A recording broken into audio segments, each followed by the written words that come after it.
আজকে গণতন্ত্রের যেই আমাদের যে যাত্রা গণঅভ্যুত্থানের পরে সেটার একটা মাইলফলক আজকে। কারণ গণতন্ত্রের একটি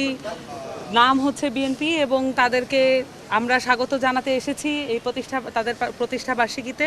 এবং আমরা যখন আলাপ করছিলাম তখন আমাদের আলাপের মধ্যে উঠে এসেছে গত 17 বছরে বিরোধী দলীয় নেতাকর্মীদের উপরে যেই হামলা নির্যাতন নেমে এসেছিল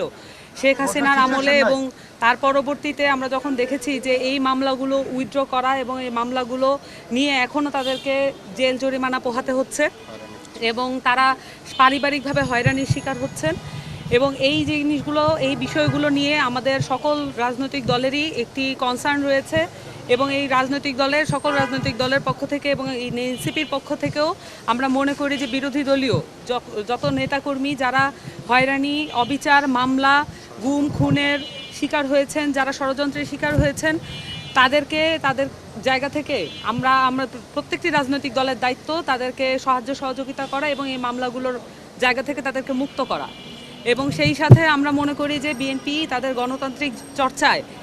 এখানেই তাদের শেষ নয় এবং তারা আরও সামনে এগিয়ে যাবে। এবং সেই সাথে যারা ত্যাগী নেতা আছেন, বিভিন্ন মহলে যারা ত্যাগী নেতা আছেন, যারা মহানগরে আছেন, বিভিন্ন জেলায় আছেন,